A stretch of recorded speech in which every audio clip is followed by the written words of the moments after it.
Oui, bonjour les amis, et donc aujourd'hui nous allons parler un peu plus de l'Eucharistie vue par l'évangile de Jean. Nous allons lire le chapitre 6 toujours, bien sûr, ce sont les versets 52 à 59. Sur quoi les Juifs se mirent à discuter violemment entre eux, comment celui-là peut-il nous donner sa chair à manger ? Jésus leur dit alors, en vérité, je vous le dis, si vous ne mangez pas la chair du Fils de l'homme et si vous ne buvez pas de son sang, vous n'aurez pas en vous la vie. Celui qui mange ma chair et boit mon sang a la vie éternelle, et moi, je le ressusciterai au dernier jour.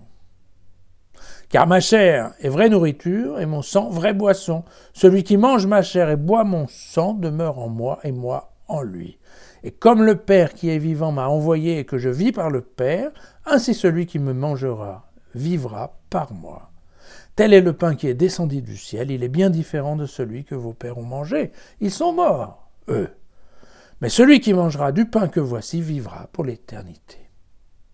Tels furent les enseignements de Jésus dans la synagogue à Capharnaüm. Voilà, alors vous vous rendez bien compte que, effectivement, les spécialistes appellent ce passage la parenthèse eucharistique. Et ça veut bien dire ce que ça veut dire, c'est bien une parenthèse. Encore une fois, ça fait partie de ces sujets qui ont été retoqués pour que la communauté johannique puisse venir s'intégrer dans l'église officielle de Pierre, et donc il a fallu reconstituer le lien entre l'évangile et l'Eucharistie, un lien qui n'existait pas dans l'évangile original, on va dire, la première version de l'évangile de Jean. Et vous voyez bien qu'ici ça change, clairement, dans ce sens c'est vraiment une parenthèse, puisque là, on nous explique bien que qui ne va pas à la messe pour participer à l'Eucharistie,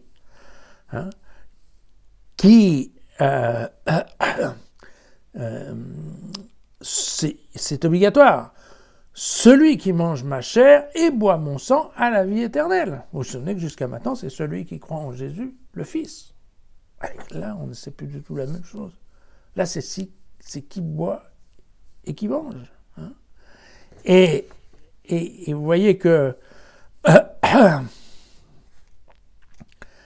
celui qui me mangera vivra par moi. Voilà. Je crois que c'est vraiment... et voilà, le verset qui est là, en vérité, je vous le dis, si vous ne mangez pas la chair du Fils de l'homme et si vous ne buvez pas son sang, vous n'aurez pas en vous la vie. Alors, oui, on a... Dans ce passage-là, on change complètement l'optique générale de l'évangile de Jean que nous avons lu jusqu'à maintenant, qui insistait bien. Non, les œuvres abandonnées. Les œuvres que Dieu veut, c'est uniquement qu'on croit au Fils. Vous voyez que... Et oui, il a fallu à un moment ou un autre se raccrocher au train de l'église officielle. C'est exactement ça. Il faut savoir que présenté sous cette façon, dans la synagogue à Capharnaüm, tel que le précise Jean, on est dans le scandale le plus complet. Pourquoi on est dans le scandale ? Parce qu'on est en train de parler quand même de quelque chose qui est complètement du cannibalisme, de l'anthropophagisme. Manger la chair d'un homme et boire son sang. C'est absolument scandaleux, d'une part parce que c'est absolument interdit de manger de l'homme, le cannibalisme est interdit par la religion juive, mais en plus de ça, vous vous souvenez que même pour ce qui est des animaux, il faut bien séparer, on n'a pas le droit, absolument pas le droit de boire le sang, ça fait partie de la base du règlement alimentaire juif. On ne peut manger de la viande animale que si on a vidé le sang avant. Pourquoi ? Parce que vous vous souvenez que voilà, la viande, la chair, c'est l'image de la création divine, alors que le sang, c'est l'image de la vie. Et donc, il faut absolument séparer les deux pour qu'on puisse manger le corps. Sinon c'est péché. Et c'est grave péché. Donc vous vous rendez bien compte que, et c'est pour ça qu'il insiste ainsi dans la synagogue, c'est une présentation aux Juifs qui est absolument scandaleuse et révoltante, et on n'est pas en train de... c'est assez sévère, je dirais. Voilà. L'autre point qui vient ici, alors, bah oui, il faut en parler aussi, c'est que la vue catholique de l'Eucharistie, vous savez que c'est ce qu'on appelle la fameuse transsubstantiation. Oui, je sais, c'est difficile, mais au Scrabble, ça paye pas mal. À la transsubstantiation, ça veut dire l'idée que l'hostie se transforme effectivement dans le corps du Christ et que le vin se transforme effectivement dans le sang du Christ. Donc, vous savez que ça fait partie du catéchisme catholique. Qui veut être bon catholique va à la messe en mangeant effectivement le corps du Christ.